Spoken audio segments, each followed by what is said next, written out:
Magandang hapon po. Sa halagang 30,000 piso, ibinenta umano online ng isang ina ang kanyang 3 taong gulang na anak. Paliwanag ng narestong suspect na gawa niya raw ang krimen dahil sa kakapusan sa pera. Nakatutok si Bea Pinla, exclusive. Hinuli ng mga tauhan ng PNP Women and Children Protection Center ang 27 anyos na nanay na ibinenta umano online ang 3 taong gulang niyang anak sa halagang 30,000 pesos. Ito ay usually ginagawa online. Kaya meron kaming mga grupo na nag-undercover, nag-join para sumali sa mga grupo ng regarding sa baby selling. Natsempohan daw nila ang alok ng suspect na batang kukuhanin pa raw galing Nueva Vizcaya.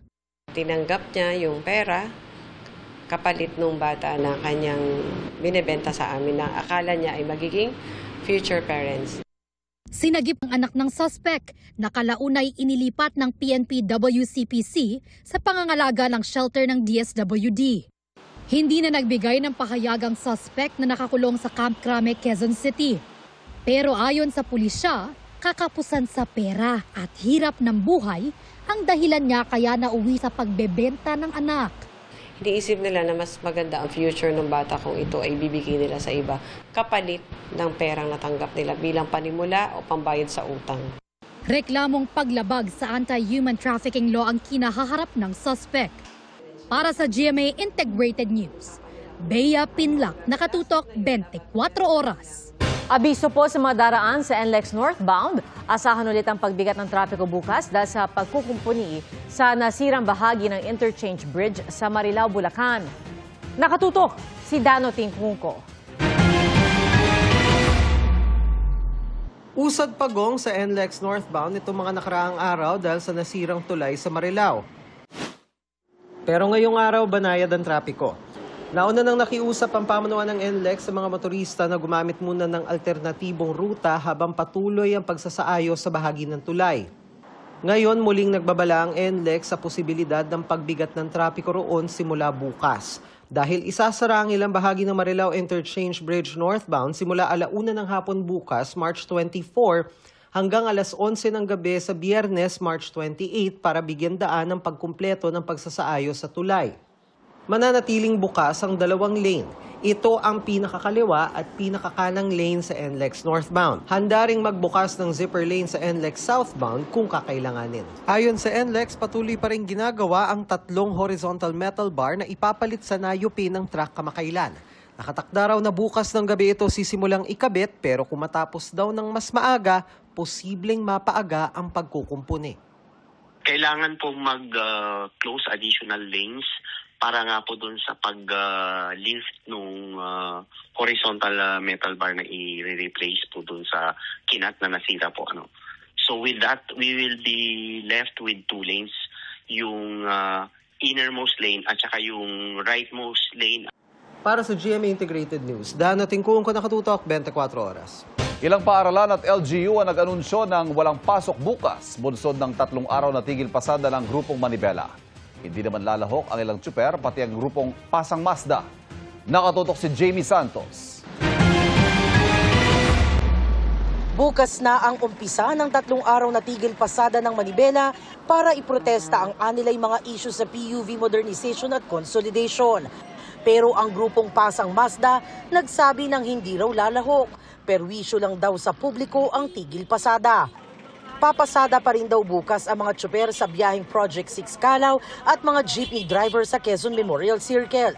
Pero kaisa raw sila sa ipinaglalaban ng grupong Manibela. Una-una, ang mahal pa nung binibenta nilang unit. Tapos yung karamihan dyan, yung iba dyan kasi 2-3 taon pa lang, halos sira na rin. Amakin mo yan, ang mahal-mahal, tapos hindi naman nakapangalan sa mga operator. Ang ilang commuter naman, nag-iisip na ng diskarte para hindi maperwisyo bukas. Kung hindi naman makabiyahe, tatawag na lang ako sa pinaka-opisina namin na hindi pasok kasi tigil pasado. Kasi naman maubusan ka ng oras, kaya malate. Stay at home lang ako. May ilang campus nang nag-anunsyo ng suspension ng face-to-face classes bukas. Ang ilan sa kanila, mag-o-online classes. Ang ilang LGU tulad ng Quezon City, tuloy-tuloy lang daw ang libreng hatid ng kanilang bus sa 8 ruta sa lungsod. Ayon kay Transportation Secretary Vince Dizon, maglalaan ang gobyerno ng karagdagang bus sa EDSA busway. May karagdagang trend din daw sa MRT 3 at LRT 1 and 2. Magbibigay rin daw ng libreng sakay ang MMDA sa mga apektadong ruta. Pero panawagan ng kalihim dahil marami ng hirap sa araw-araw na pakikibaka sa pagkukommute, wag na raw magtigil pasada sa halip, makipag-usap na ang grupo sa kanila. Bukas din daw ang tanggapan ng LTFRB para makausap ang grupong Manibela. Nag-try po to reach out. Open lagi ang pamahalaan sa dialogue. Nais ng DOTR, ng LTFRB na maayos yan. Kung ano man po yung problema, mapapag-usapan po yan. Kung pwede natin ma-improve yung policy, magkaroon ng amendments, gagawin po ng ahensya yan. Para sa GMA Integrated News, Jamie Santos, nakatutok 24 oras.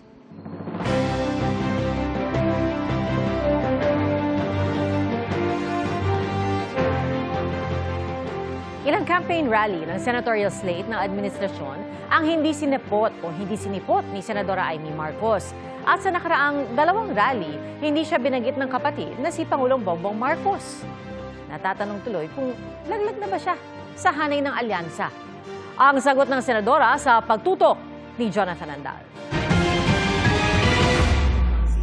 Sa campaign rally ng Alyansa para sa Bagong Pilipinas sa Cavite noong isang araw at sa Laguna kahapon, parehong wala sina Senadora Amy Marcos at Congresswoman Camille Villar.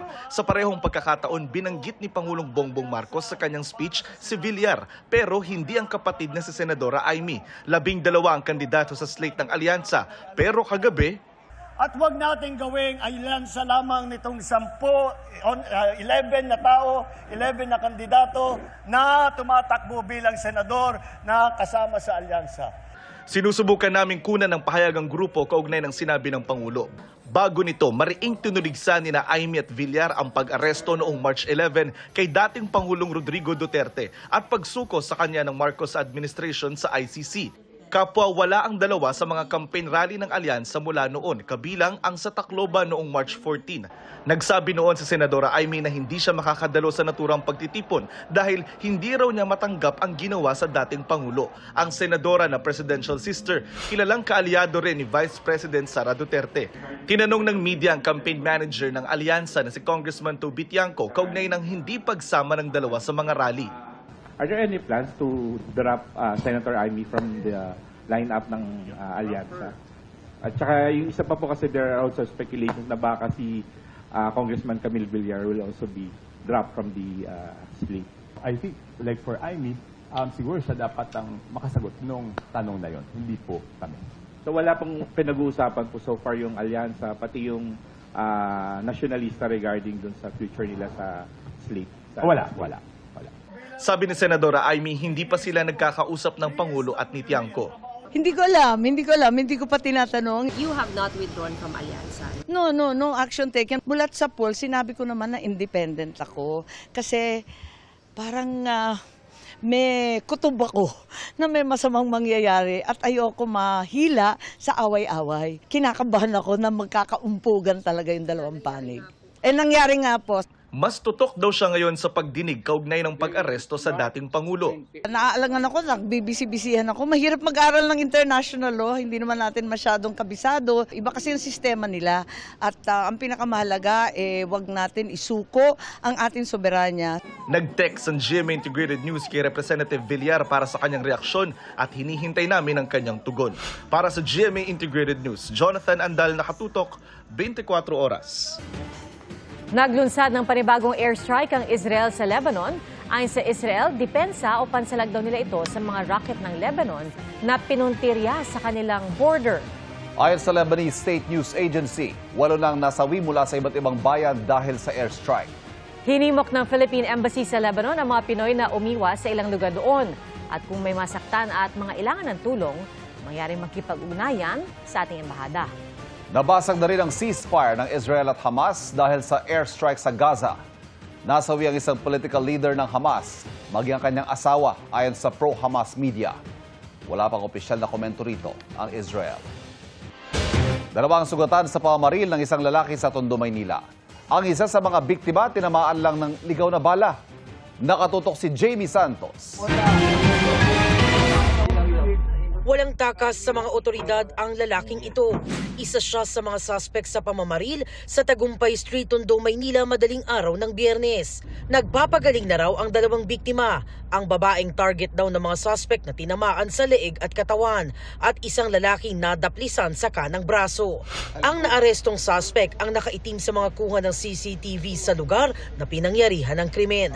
Nakunan na hinatid ng lalaking nakaitim ang gunman na nakaasul sakay ng motorsiklo. Matapos ang insidente, nakunan din ng CCTV na magkasamang tumakas ang dalawa. Ilang beses daw natumba ang rider sa pagmamadaling tumakas dahil hinabol ng ilang residente. Yun po ang dahilan kung bakit nagkaroon po siya ng sugat sa mukha niya. Nalaman po namin na nagpatahi po siya ng mukha niya sa ospital. At nung bumalik po siya ng bahay niya, natulog po siya. Na-recover ang iniwang motorsiklo at baril na may lamang bala na umano'y ginamit sa krimen. Ang umano'y gunman, tinutugis pa. Hinala ng pulisya, onsehan sa droga ang motibo sa pamamaril. Dati na ring sangkot sa iligal na droga ang dalawang suspect. Lumalabas po na yung victim po natin ay hindi po nakapag-remit doon po sa mga suspects natin. Giit ng suspect, hindi raw niya alam ang gagawing pamamaril ng gunman na kaibigan daw niya. Nagpasama lang siya para puntahan yung asawa niya. Sabi niya ko, tatawagin niya lang yung asawa niya. Wala naman po akong alam na may puputok doon, ma'am. Nagulat na lang ako may dala siyang baril, ma'am. Tapos sumakay sa likod ko. Sobrang taranta ko, ma'am. Sinilidor, hinarulot ko, ma'am. Tapos natumba po kami, ma'am.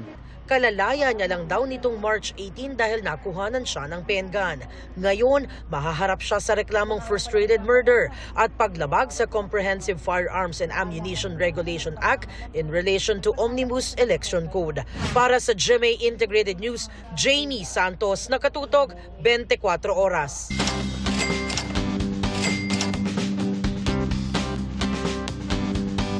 Ang buhay para raw kawayan. Yumuyuko sa mga hamon pero matatag pa ring tatayo.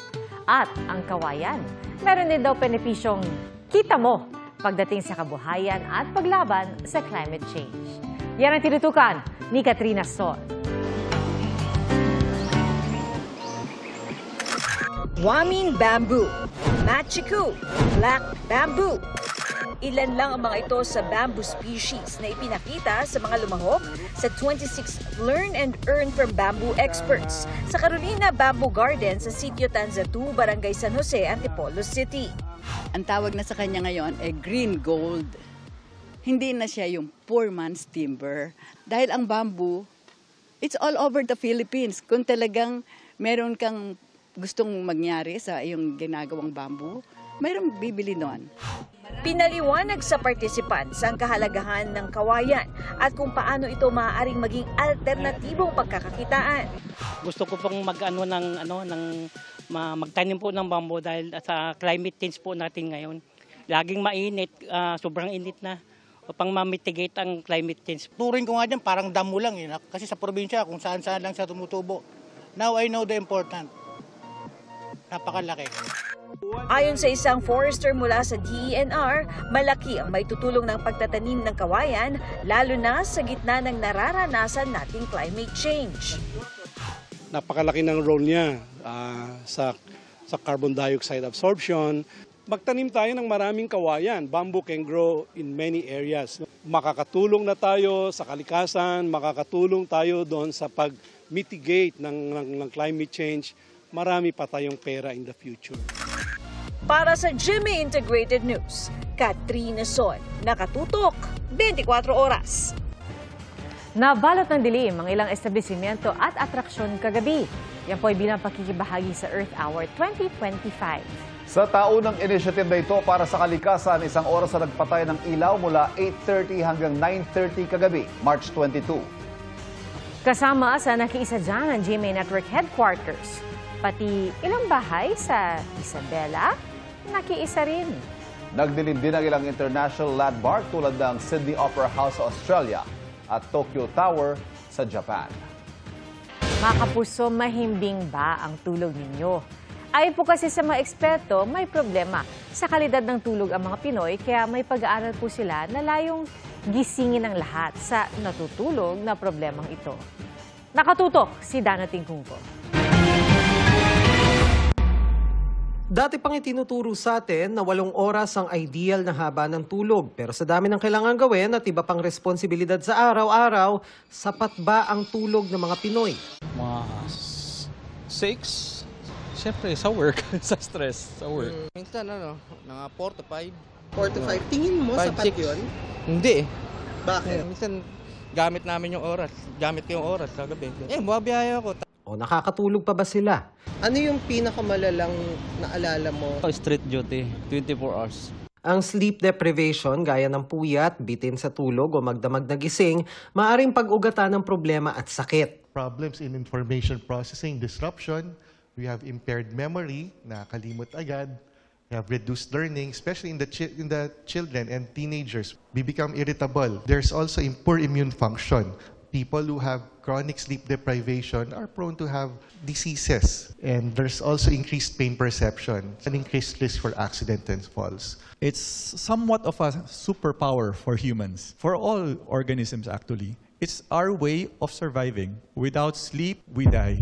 Hangad ng isang grupo ng sleep medicine specialist na gisingin ng mga Pilipino sa problemang ito. Isinusulong nila ang isang malawakang pag-aaral sa pagtulog sa Pilipinas na magiging gabay para sa rekomendasyon ng mga polisiya sa sleep health ng publiko, lalo na yung mga nasa graveyard shift o nagtatrabaho sa gabi.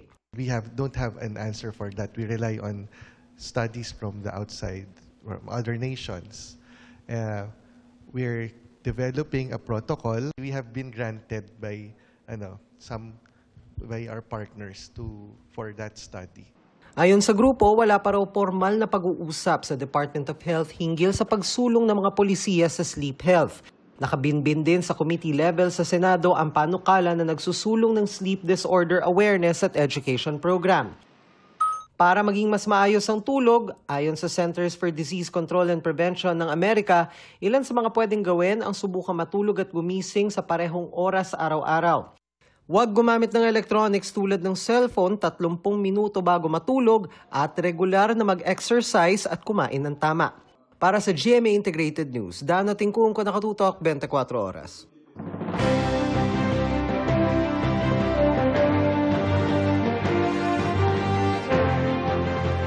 Limampung araw bagong eleksyon 2025, tuloy-tuloy ang pag-iikot ng senatorial candidates para ilatag ang kanilang plataforma. Nakatutok si Mav Gonzalez. Discount sa internet ang isinusulong ni Senador Francis Tolentino. Ora mismong serbisyo publiko ang advokasya ni Congressman Erwin Tulfo. Si Benhur Abalos, nais alisin ang buwis sa kuryente. Libreng gamot para sa senior citizens ang pangako ni Mayor Abby Binay. Ipinagmalaki ni Senador Bong Revilla ang 300 batas na naipasa niya.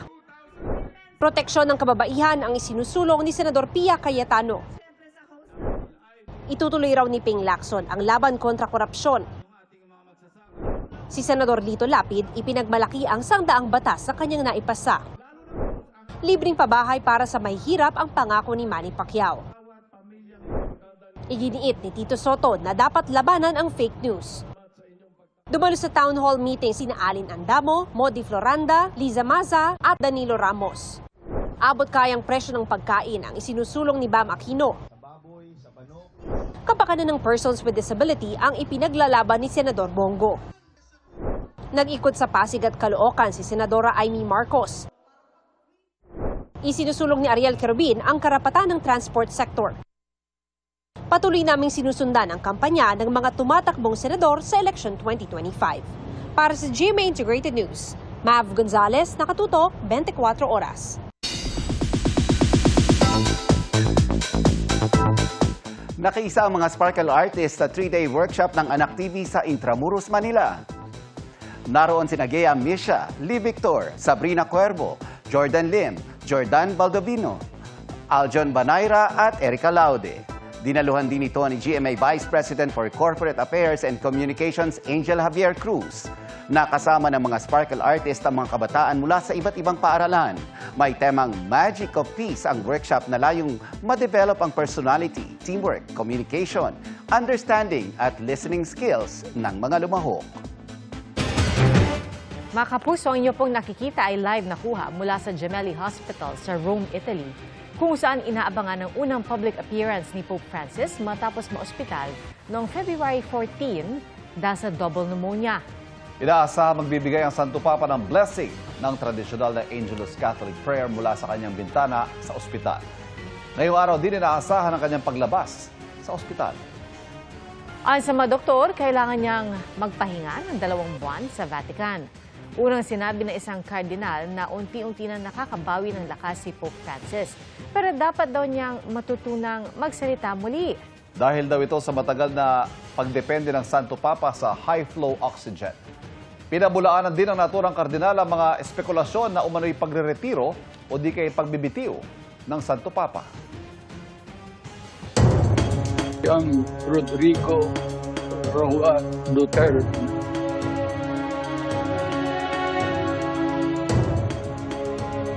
Pinaghahanda na ng International Criminal Court o ICC ang prosekusyon at depensa para sa kaso ni dating Pangulong Rodrigo Duterte na crimes against humanity bago ang confirmation of charges sa Setyembre. At mula sa The Hague sa Netherlands, nakatutok live si Marie Duman.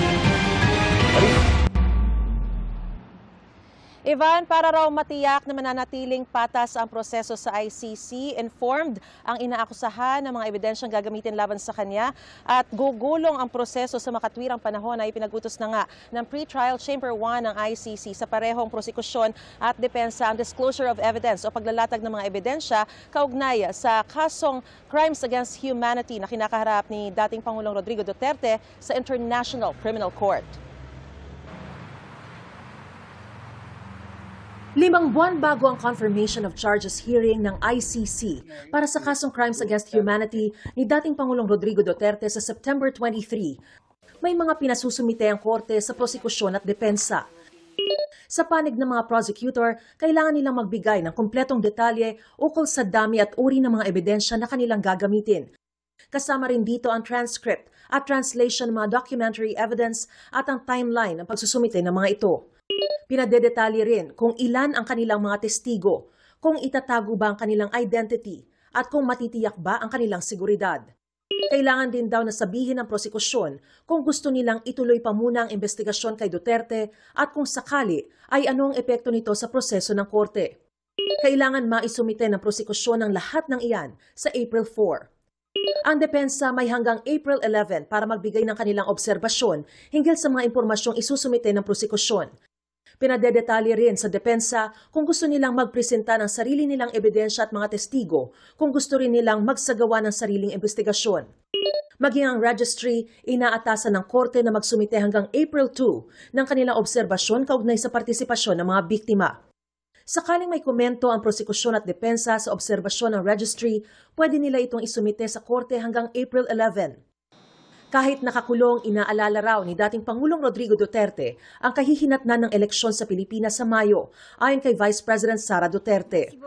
Okay naman siya, nagtatanong lang siya sa mga timelines kasi nga malapit na yung eleksyon at tinatanong niya kung ano ang nangyayari sa kampanya ng mga senador at tinanong niya kung papaano siya makakabalik dahil nga meron din siyang eleksyon sa Davao City. Nakakapag-adjust na raw kahit paano ang ama. Lagi rin daw minomonitor ng mga doktor at nurse ang blood sugar ng dating Pangulo. Ang kaso, hindi raw nito mapigilan ang pag-inom ng soft drinks. Napagkasunduan naman daw nila magkakapatid na magsalitan sa pagbabantay sa ama.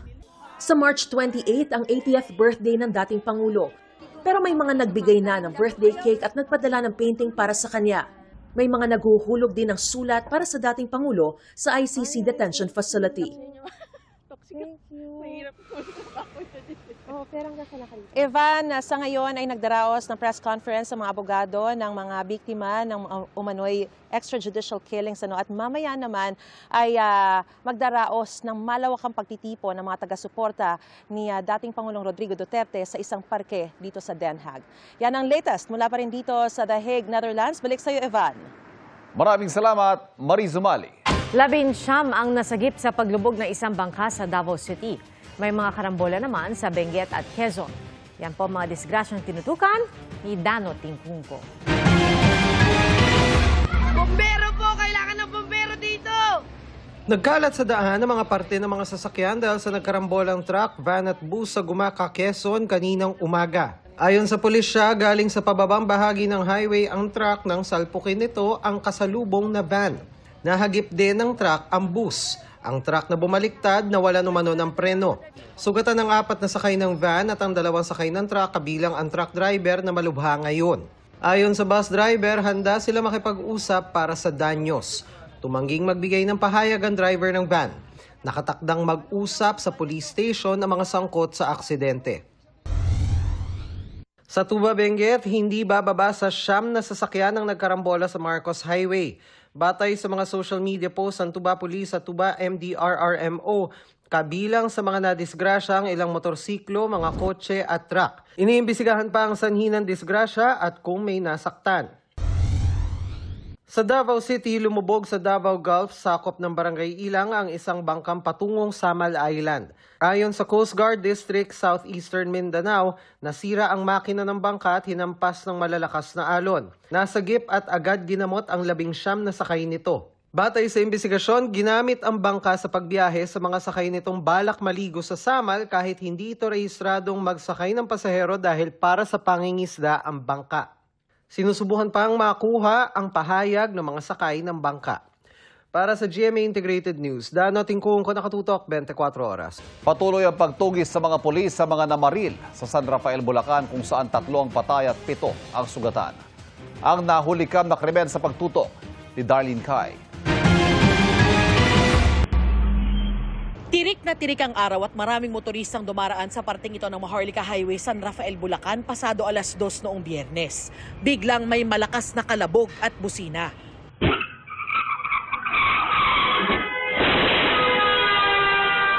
Kasunod niyan, makikita ang isang itim na SUV na wasak ang unahan. Hinahabol siya ng isa pang itim na SUV.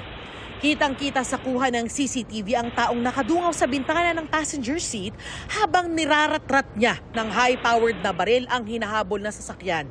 Nakatakip ang mukha ng gunman kaya hindi siya makilala. Kita sa video kung paanong tinarget ang sasakyan ng mga biktima. Tikom pa rin ang bibig ng San Rafael Police hinggil sa detalye ng pananambang. Hindi pa raw kasi tapos ang investigasyon maging ang pursuit operations. Pero ayon sa pulisya, nasa ospital at kailangang operahan ng 16 anyos na babaeng pasahero ng jeep na tinamaan ng bala sa ulo. Sa kabuuan, 7 ang sugatan sa insidente, 3 naman ang patay. Nag-post ng pakikiramay at nanawagan ng hustisya si Bulacan 3rd District Representative Lorna Silverio. Kawani raw ng LGU ng San Ildefonso at consultant ng 3rd District ng Bulacan ang isa sa mga napatay na biktima. Para sa GMA Integrated News, Darlene Kai, nakatutok 24 oras. Pinusuan ng mga netizen ang video ng Philippine Eagle na si Riley kung saan nakatayo na ang batang agila. Sa post ng Philippine Eagle Foundation, game na game sa photoshoot si Riley na 2 months old na ngayon. Si Riley ay anak ng mga Philippine Eagle na sina Sinag at Dakila. Siya ang kauna-unahang Philippine Eagle na nadokumento ang unassisted o natural na paglabas mula sa itlog. Mahigit 3,000 trabaho abroad ang pwedeng applyan sa isang job fair ngayong International Women's Month. Kasamang in-demand ang mga babaeng manggagawa para sa mga cruise ship. Nakatutok si JP Soriano. Ilang taong nagtrabaho bilang domestic helper sa Lebanon si Sheila. Pero bumalik siya ng Pilipinas para maghanap ng lilipatang trabaho sa ibang bansa. Dahil sa kaguluhan. dahil po sa gera doon. So, hindi ko kinaya. Nag-apply siya sa isa sa mahigit 3,000 job openings abroad sa job fair ng Department of Migrant Workers na bahagi ng pagdiriwang ng International Women's Month. Kabilang sa mga in-demand ang mga babaeng manggagawa para sa cruise ships tulad ng housekeeping, waiter at galley attendant. For entry level like galley attendant po, $682 per month. Isa sa mga nag-apply dyan si Bernadette. Dream job. Okay lang ba na 9 months kang nasa barko? Kaya Yes, sir. Yes po, okay lang. Naghahanap din ng Saudi Arabia, Oman, UAE, Hungary at Taiwan na mga Pilipinong manggagawa para sa hotel industry, pati mga nurse at caregiver para sa mga ospital at care facilities. Kailangan din ng factory workers at skilled workers sa Taiwan at ilang bansa sa Europe. Naghahanap din ng beautician at nail technician sa Saudi Arabia. They are not limited to household work alone. Nandiyan na sila sa professional, managerial level, sa skilled. Si Romel, sinabayan na rin ng pag-a-apply ng trabaho ang asawa at kapwa OFW dati sa Saudi Arabia na si Julie. kung bibigyan ako pa ng pagkakataon, kahit labor sa construction, papasukin ko eh. Okay lang kasi importante ngayon kumita eh. Maaari ring makita ang mga aktibong job orders sa approved job order section sa website ng DMW. Muling paalala ng kagawaran, huwag papatulan ang mga trabahong alok sa social media at mga messaging app para hindi mabiktima ng illegal recruiters at human traffickers. Para sa GMA Integrated News, JP Soriano, nakatutok 24 oras. Bukas na ang World TV premiere ng Kapuso Murder Mystery Drama Series na Slay. Isa sa mga bida niyan si Gabby Garcia na pumasok din bilang house guest sa PBB Celebrity Collab Edition. Narito ang aking chika. Surely, happy nga si Gabby Garcia as a host sa PBB Celebrity Collab Edition. Pero yes, hindi po siya housemate. Pero kagabi, na-shook si Gabby. Obviously, na siya ay papasok ngayon. Makikilala na natin ang bagong Kapuso housemate na papasok sa loob ng bahay. Kung sino siya, let's watch this. She is one of the brightest Kapuso stars. Ang host at actress na ito magdadagdag sa bahay ni Kuya. At ngayon, ay talagang it is her time para humanap sa mga hamon ni Kuya. Hoy! Gutom pa ako! Wala akong kakaining weekly budget! Para pumasok ka ng Big Brother house. Uy, tinapat niyo talaga ako sa natalo sila! Gabby Garcia! Uy! Dumating na ang takdang panahon para pumasok si Gabby sa bahay ni Kuya. Siya ang next house guest. It's always in the back of my head na shocks anytime baka ipasok ko. Pero lagi talaga niya sinasabi yun. Pero like now it's happening for real. Oh my God! Tsaka kuya, tinapat mo talaga ako sa walang weekly budget yung housemate. Yun lang. Agad-agad. Ngayon na talaga. Yes! Totoo talaga. Agad-agad. Hindi ko pwedeng ayos. Bye ka na kina Sean. Officially a full circle moment na ito kay Gabby na nag-audition sa PBB noong 2012. Yung batang Gabby na nag-audition long ago, ito na, mangyayari na ang kanyang Gusto mo to, di ba? At pagpasok ni Gabby, may task agad sa kanya si Kuya. Bukas, back-to-back na mapapanood si Gabby sa GMA Prime. Bago ang PBB Celebrity Collab Edition ay ang world premiere ng murder mystery drama na GMA View Philippines Collab ang Slay. It's such a different role from all my previous roles, and I get to play here. I get to be sometimes the bad girl. And bihira ako magkaroon ng mga ganong role. And nakaka-excite mapanood ng ating viewers kasi ibang timpla naman. POV ng 4 na bida ang napapanood sa View Philippines. Sa GMA naman, ibang anggulo ng kwento ang makikita mula sa punto de vista ng karakter ni Derek Monasterio. And that's my chika this weekend. Ako po si Nelson Canlas. Pia, Ivan? Thank you, Nelson. Salamat, Nelson. At yan po ang mga balita ngayong weekend para sa mas malaki misyon at mas malawak na paglilingkod sa bayan. Ako po si Pia Arcangel. Ako po si Ivan Mayrina mula sa GMA Integrated News, ang News Authority ng Pilipino. Nakatutok kami 24 oras.